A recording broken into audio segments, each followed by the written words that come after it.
people unload on you a lot because you're a very safe and trusted individual. And sometimes that's not fair for you Yeah. because you can't feel like either you don't feel like you reciprocate, but like you've told me that a lot in my life that like not in like a negative way, but like the importance of a therapist is to share those issues without putting them onto your friends or without feeling like you have to bottle them up. And not to say that your friends and family can't be there for specific situations, but if you become that person that's just the dumping ground for every emotion that anyone's ever had, you're going to feel the effects of that. And that's not fair onto you. I don't ever feel like I'm the dumping ground. I just feel like I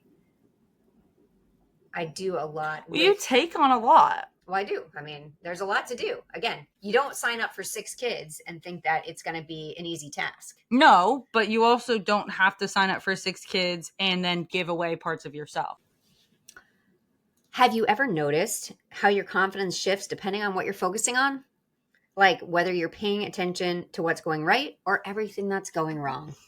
That's what we're going to talk about today because I think a lot of times what we think about is what we become or Yeah. how our life turns.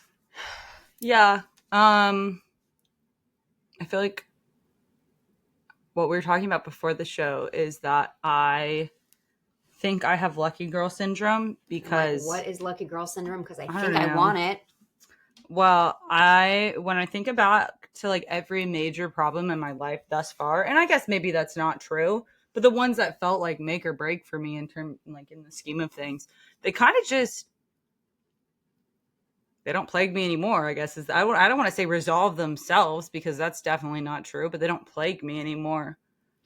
Well, don't you think like when you focus on a problem, it becomes a bigger problem? Duh. Don't look too closely. It's like reading the fine print. Obviously, reading the. I'm kidding. Duh. But like, No, you got to read the fine print. You're no, an attorney. Oh my that's why I God. was like absolutely kidding. Like, read the fine print. But I mean, yeah, I think when you hyperfixate on something, it becomes your entire life, and you look at a minute portion of it rather than the situation in its entirety. So I think like an easy example is like a photo for Instagram, where when you're picking on yourself and being mean to yourself by like zooming in on one specific roll on your back or one wrinkle on your face instead of acknowledging the entirety of the picture as its whole, which is a beautiful image of yourself, you're focusing on what you consider to be flaws that most of the world won't even notice. Yeah, I mean, I think we do that every day, right? I think that when we look in the mirror, Yeah. we see all of the negative things and And not the overall and big maybe picture. just like the reason I feel the way I do is because I've never been a perfectionist. Mm. That's not who I am at my core. But you're hard on yourself Yeah, when you see that it's two different things. yeah, because I'm never seeking perfection. I'm just seeking like my standard, which is not perfection. Okay. So Like, when you're hard on yourself, like why are you hard on yourself? Because you're not meeting your standards? yeah, and I think that's also that comes back to confidence. I mean, in terms of school, I try not. A lot of the times with school, I don't aim for perfection. When I'm hard on myself and like school and work, it's because I know I can do better than what I Mm. did. Um, and then like in terms of like self-image, that's just because I'm mean to myself and I need to be nicer to myself. That's Yes, you not like a do. perfectionist thing. But like I just think of Emma on the other hand, my older sister, she's a total perfectionist and she gets hyper fixated on small details instead of looking at the picture, which definitely slows her down. Yes, I mean that when it comes to work, but I would say that when it comes to self-image, I don't feel like she does that so much. Like I feel like she's No, you're right. You're right. yeah, but definitely with her work, forget it. Like she'll focus on one little thing and that will like trip up the entire Yeah, rest of the day because she couldn't get to that one little thing. yeah. Or she spends, you allocate your time for the day. She spends 3 hours on something that she allocated for 30 minutes, and that throws everything off. And I think that goes back to what you were initially saying about, focusing on problems creates more problems because, in that scenario, your schedule gets sent back. So, like, I don't know, for me, like the easy solve would be, okay, I'll do everything else first and figure it out at the end. You know, they whoever they are, they say do the hardest things first, right? Like, so if you're doing homework, you do your hardest subject first, because then everything else feels easy, and then you're done with the thing that is the worst. Yeah. Yeah, I mean, we've talked about how the way I take tests is very weird. I don't know if we talked about it on this, or it was just a family. The way I take tests is I start with the back. I'll do 5 questions in the back, and then 5 questions in the front, and then 5 questions in the back, and then 5 questions in the front until I meet them in the middle. But that's because I don't have an attention span and I get bored really easily. That is so weird. It's very weird, okay? And I acknowledge it's weird, but I've at least been starting in the back of tests for as long as I can remember, because... But you can't do that on like a standardized test. Yes, you can. Oh, well, I mean, I don't do them on the computers, but when you can flip to the back of the book now first. They're all computerized, yeah, so I mean, you would be in trouble. And each specific section, well, I didn't flip to the back of like each section, but like when I get to that one section, I would go to the last question of the section first and then do it. That is very interesting. Okay, I mean, we all have different, like that's a different, if we wanted to do like a tactics on test taking episode, like, well, but, Mike, you let me down this rabbit hole. Oh, starting with the hardest things first. Easily. Blah, blah, blah. Obviously, duh. That's why I do my test the way I do. I also think when examining your problems, when you only look at the negatives of a situation, you obviously, this is like so cliche, you ignore the positives. And you do that quite a lot, to be quite honest. Oh, I do. And I'm noticing it more. Good. Call yourself out on negative behavior. That's how a change starts, by the way, acknowledging that you're not, as I would say earlier, perfect. No one's perfect. And that's a stupid idea. No, I'm not perfect. I don't even think that for 2 seconds of any day. But the idea that you can change as you move forward, right? Yeah. I do hyper-focus on stupid things sometimes. And then I'm like, okay, I'm totally off course. For example, I'm packing for a trip that I'm leaving tomorrow. And I'm like thinking about the trip for next week. So I haven't finished packing for tomorrow, but I'm working on next week. I'm like, why am I doing that? That's just a one thing at a time thing that I've also had to train my brain, because if I get distracted, the first thing will literally never get finished. Because, I mean, the actual example I wanted to bring up, that was just ridiculous in the moment. But so we were at Noah's orientation and for college. And again, if you have a problem, your problem is your problem, and it is valid, right? A lot of times we think, oh, it's not such a big deal, but it's valid, right? If you're struggling with something, your struggle is valid. And so I want you to always remember that. But so we're at this meeting for engineering, and the professor, who's like the head of the department, starts speaking. And within maybe 5 minutes of him talking, a girl raises her hand, and he's talking about this, that they do these meetups and they have different businesses come, and you're kind of pitching yourself for internships, but also just in general, like you're learning what these companies do. And the girl raises her hand and says, she had a hard time like getting her words out. And then she said, let me try again. She said, do you require business attire for this? And he said, yes, you would have to be dressed professionally for these, because you're looking at getting a future job for them. So that's important. Okay. And I'm thinking the whole time, like, not that, like, as soon as she said that question, she asked that question, I was like, that's a real issue. Like that, everything I'm thinking about, like, oh my gosh, I have all these things to do. The fact that she's asking that question because she knows she doesn't have the clothes to be able to do that. Like, she doesn't feel like she can participate because she doesn't have those clothes. Now, of course, later they said that they have these great opportunities where JCPenney opens one evening a semester, something like that, where they come in and you can like deeply discounted prices to brand new clothing. And also they have a place on campus where you can go where people have donated stuff. And again, I'm thinking that my problems are not such big problems. And then another girl raised her hand and said, so are we required to have a computer? And I don't think since Jacob went to college, so in the last 10 years, have I thought about that you would go to college without a computer. And that's me living in my bubble, right?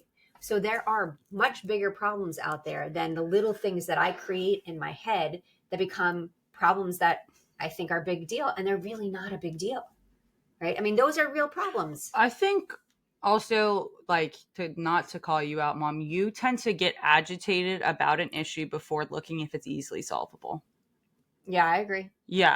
I'm not disagreeing And with you. I think like that is the times when problems really get quote unquote bad, or like you get really worked up and they're more and more multiplied because like, well, not only is this issue not fixed, but now I'm super frustrated and super angry about it, and it's going to impact the rest of my day because of an issue that could have been fixable, or it could have just been like, you know what, this isn't fixable right now. I did what I can in the moment.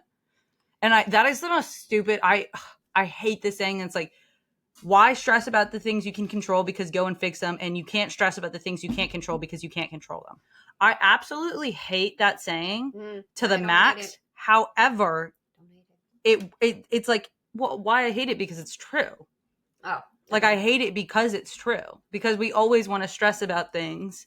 And like, yeah, as a society, I feel like we tend to stress before action first, which is just not needed. We already have so much else going on in our lives. There's no need to like rush our adrenal system because of a very easily fixable issue. Even if it's not easily fixable, still that like goes back to like, you did your best to figure it out. And it'll I hate to be like, it'll happen if it happens, and if it doesn't, it doesn't. And then we go from there. But like, that is truly the best advice I have on the issue, because I don't know, your life can't be devoted to fixing one thing, because then everything else gets neglected, like yourself, whatever else you have going on, whether that's work, kids, just keeping up with the house, keeping up with your bills. And if you hyperfixate on this one issue, everything else becomes an issue.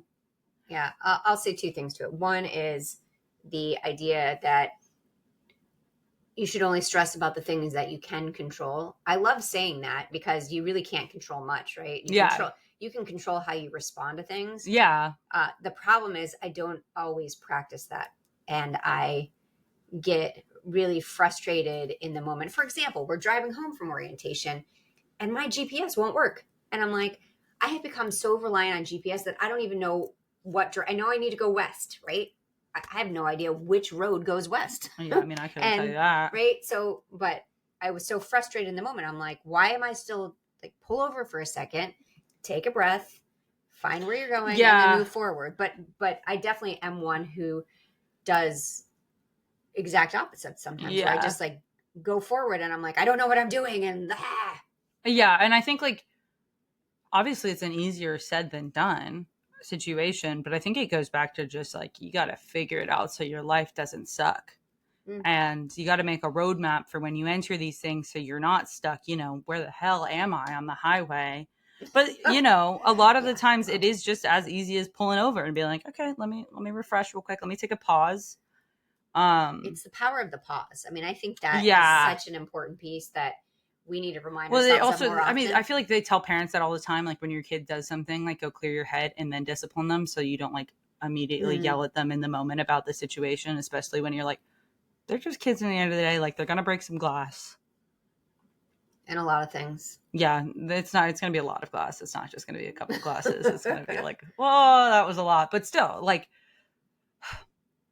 you're really good at giving me advice on how to calm down, which is kind of crazy. Like, that you get this agitated, because like I think back to a lot of moments, and you're definitely the first person I go to when I'm stressed out. And your immediate response is either, how can I help, or take a deep breath.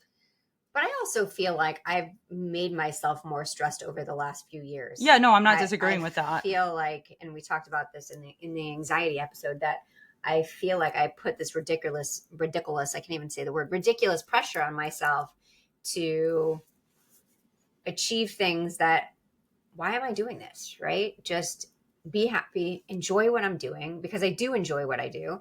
But then I add this extra little thing. Like, you should see my list right now, because I have so many things to do before we leave town. And I have a trip upon a trip, which again, big problems there, which they're really not problems, but Yeah, I but put like, myself in too many situations where I have I too think much to that's the do. thing. You're overspreading yourself. Yeah. And so, like, the way I would tackle that is just, I would never get into this situation. No offense. And once again, easier said than done, but that comes with pre planning. Like, guys, you should have seen me fucking 5 years ago. Okay. I could be set off by the drop of a hat.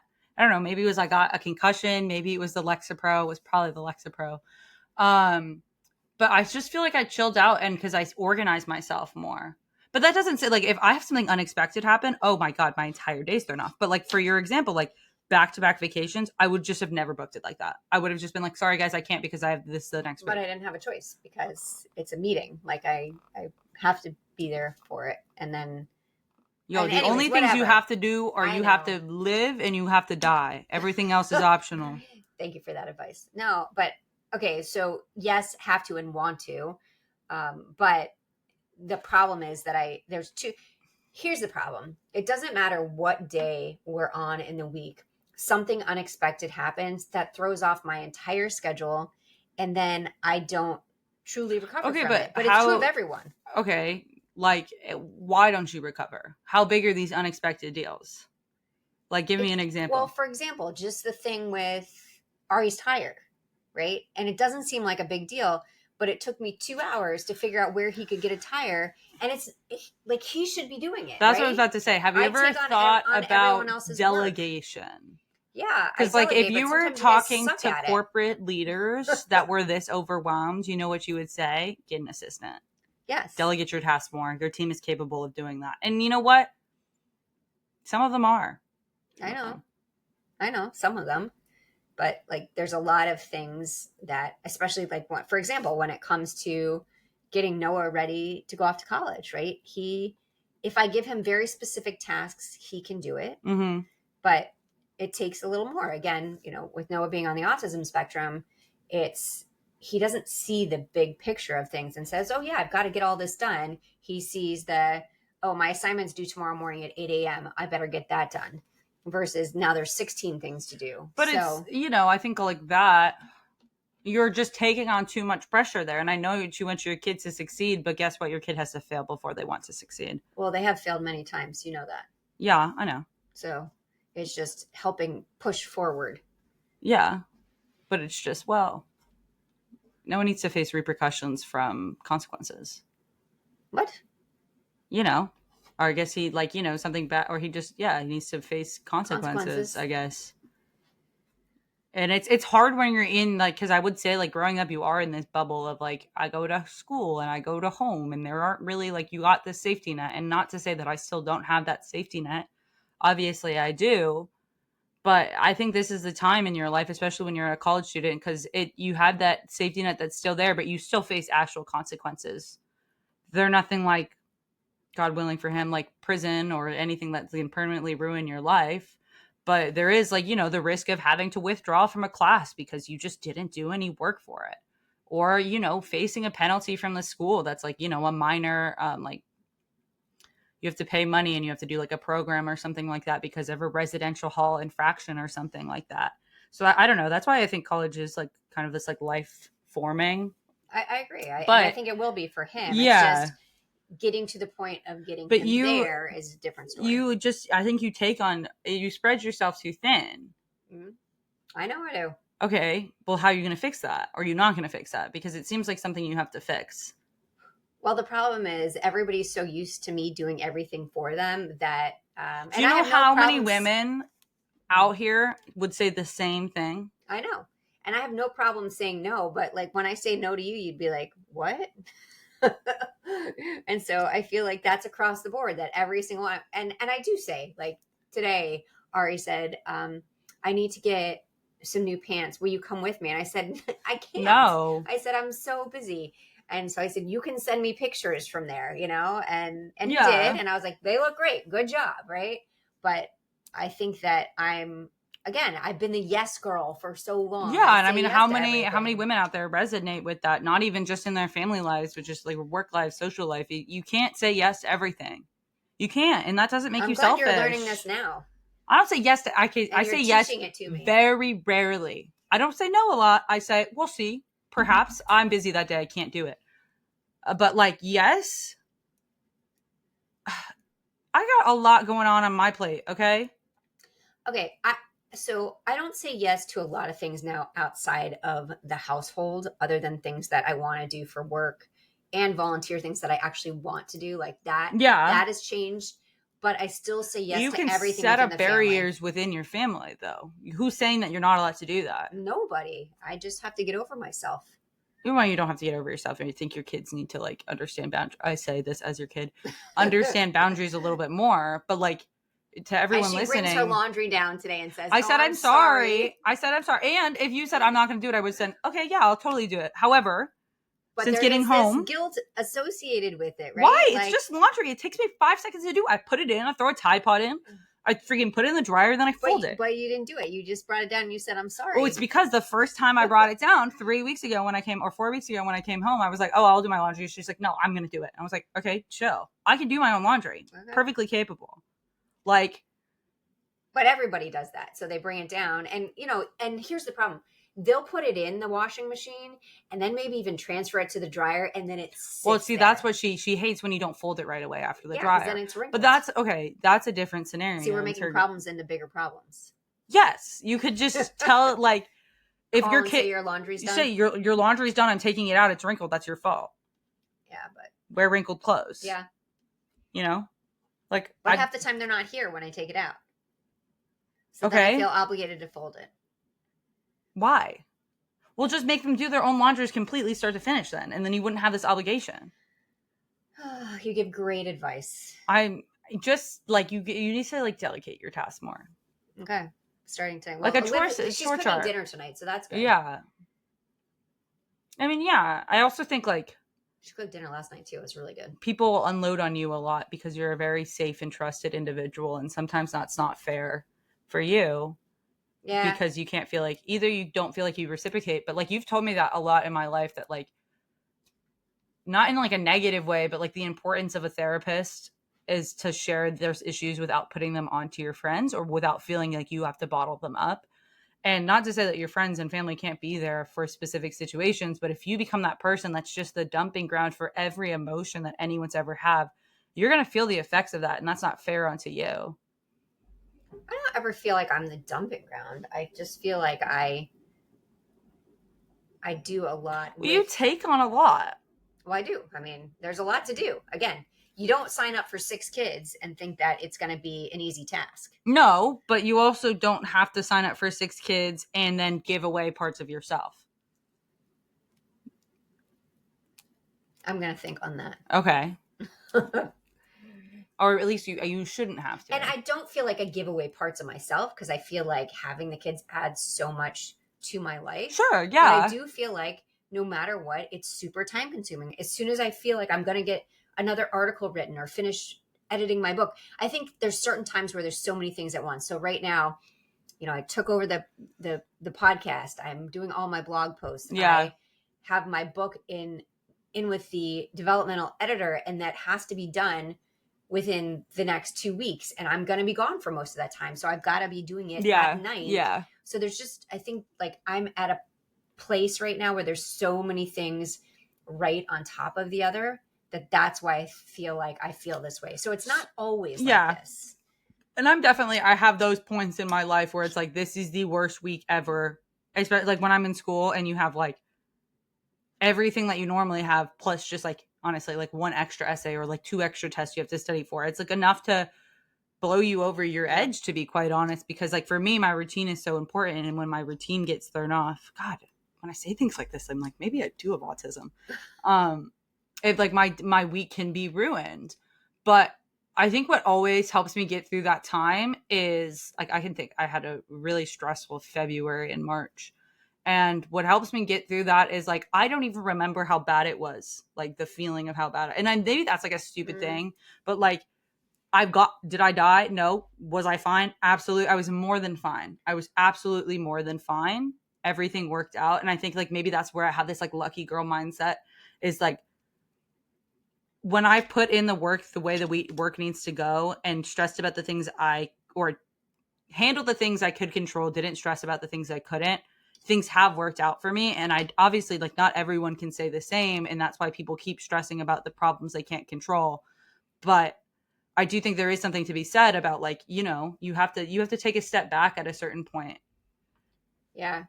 Like right now might suck, but tomorrow could be the best day ever. No, and it's absolutely, well, I'm going to New York City, so it's going to be awesome. Yeah. But I do Jealous. I think, literally was just there. yeah, I do think that sometimes we just go through these cycles, right? And so it's the reminder of that. It might be really crappy right now, and it might be really overwhelming right now, but tomorrow's going to be better. And that's the way I'm looking at it, because I just feel like I don't want to say I've bitten off more than I can chew, because it's not that. It's just there's so many things right at once. That's a very familiar feeling, I feel like, for me, is like just everything. Sometimes and that's something you can't control, and that's just like you have to stay grounded in your situation. And like we talked about earlier, like, take a minute for yourself, take a step back when you feel yourself getting agitated about these things, because it isn't just because of the problem, it's because of everything else in your plate that's building and building and building, and then you feel all these emotions all at once, and you're getting upset because your socks don't match. Yeah.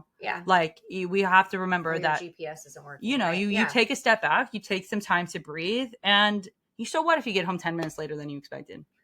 Yeah, I 100% agree. I think that I've just put myself in this, I don't even want to say it's a rut. It's just you got too much going on, and then too many daisies. I have in the field. So many. Exactly. I have to plan for so many different things, because literally we get back from Europe and I have one day, and then I have shoulder surgery. So, and I don't know how long. Right. I think that's the unexpected of that.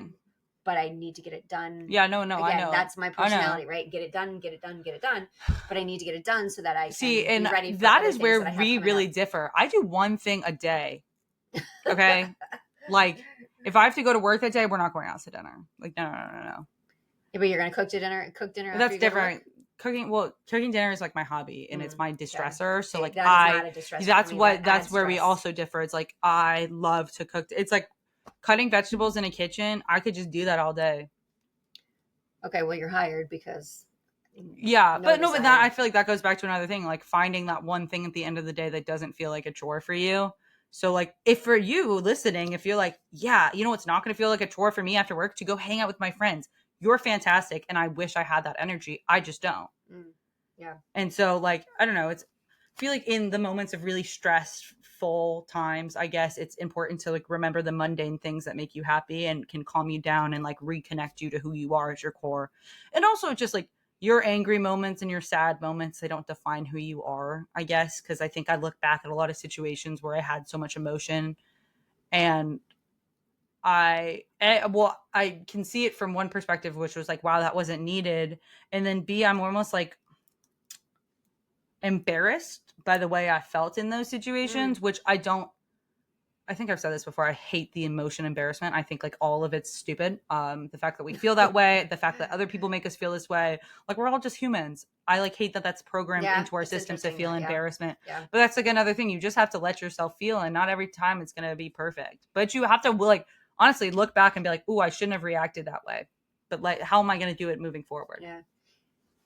So I think it really goes back to like wherever you put your attention, right? Whatever you're going to focus on, that's what's going to be either the good thing or the bad thing. Yeah. So you have a choice every day. You can choose to be miserable. You can choose to be happy. Yeah, I mean, it's like reading Instagram comments, like for all these like major people. Do you read the negative one, or do you read the thousands of positives? Well, I know the one negative one's going to stick with you your whole day, but why are you letting that define you?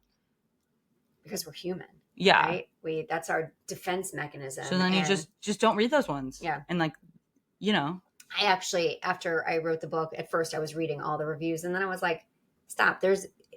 If you don't have haters, you haven't made it. True. So you really, it's fine. If people have to disagree with you, that's also life. You have to think like you disagree with so many people as an individual. Yeah. Not that you hate, because no, I don't hate anybody. I really don't. You can. I said I do. Oh, I don't. But I was, but you dislike people or some people about something about their personality. And you have to remember, like, yeah, that's probably sometimes the feeling's mutual. Sometimes just it's a random. That's like, I don't like you. And that's okay too. That's a hard learning lesson though, that I'm still getting over. Not everyone has to like you. Yeah, no, not everyone has to like you. But, and I have plenty of people that, well, actually the first time someone told me that they didn't like me, I was pretty upset. I wasn't upset. I was pretty shocked. I was like, what have I ever done? I don't know. Oh, yeah, I guess I have been told that. But you know what I did? I deleted that text off the phone without me even reading it. because I said, that's a waste of energy. I don't value this friendship enough to keep it alive. Done. I don't think about that anymore. I mean, again, I get a lot of good and bad messages, and I don't focus on them because that people are going to choose their opinion. We'll probably get messages on this that, oh my gosh, your daughter's giving you advice. Like, what kind of bull? Well, I mean, bull. Yeah, I mean, so, but yeah, I mean, that's life, right? You're learning every single day. And I have moments where I need reminders to say, like, okay, girl, take a step back. Stop focusing on the negative. Yeah. Stop feeling overwhelmed. I mean, you have control of that. And then when we focus on the negative, it goes just back to our self-worth. And then we start letting other situations define what we believe in ourselves rather than letting ourselves define our confidence. And with that, I'm going to call that it was quits, pretty good. That was pretty good. That was pretty solid. Thank Hopefully you. You're close enough to the microphone to make it work. Yeah. Okay, you ready? Yeah. Tell me your calendar for the day. Your life will go in the direction of whatever you give your energy, time, energy, and action. Nope, you didn't you're right. read that wrong. You wrote that wrong. It was wrong. Try it again. Restart. Your life will go in the direction of whatever you give your attention, time, energy, and actions to, even if you mistakenly think that what you're doing will eventually fix the problem. Constantly trying to fix the problem fills your life with problems. Yeah, it's true. I mean, I feel like every time I'm trying to fix something for someone else, it just becomes it's my like problem. When you're trying to patch a bowl, like a boat. I don't know what the bowl came from. I was thinking about boat. And it's like, like they do those, like, I'm thinking of the stupid commercials patching right the now. hull. Sure, but at a certain point, it's time to just buy a new boat. Okay, you're gonna keep sinking if you just try to fill the holes. Okay, I don't know if that's a really great analogy, it's not. But okay, we'll take it. We'll take it. Okay. Yeah, yeah. So my confidence tip of the week, which again, obviously I needed a little bit of work this week. So thank you. I appreciate it. Like, it was very helpful. Where you place your attention is where your energy flows. So be intentional. Focus on your strengths, your progress, and the things within your control. This is actually exactly what we talked about. Confidence doesn't grow from fixing everything. It grows from noticing what's already working and building from there. Yo, I love that last bar, because could you imagine if I spent all of the energy that I had in life trying to get good at sports? Oh. I'm horrible at. I literally, guys, I don't have hand-eye coordination. I'm not a fit person in general. She wasn't allowed to walk with scissors. Yeah, if I had spent all my time on that, to this, I would have just been a mediocre sports player. But instead, I've spent time on other things and I've become the person I am. I like that part a lot. And it's like noticing your strengths and your talents and investing into those instead of just being like, well, I'm already good at that. Yeah. Build it. You can always get better. You can always get better. Yeah. And still challenge yourself. I mean, it's not saying don't do the hard things. Do the hard things, but notice what you're good at and keep working with those as well. Oh, yeah. Yeah. But for me, I'm never going to do sports. Thanks for joining us on this week's episode of Her Unshakable Confidence. Always remember, you are unshakable. Bye, guys. Thank you for listening to Her Unshakable Confidence with Simone and Olivia Knego. We hope this episode has made your day just a little bit brighter and given you the inspiration you need to confidently go about your week. Always remember to be authentically you. Don't forget to like and subscribe so you never miss an episode. And feel free to connect with them on Instagram at Simone Knego and at Olivia Knego. Till next time.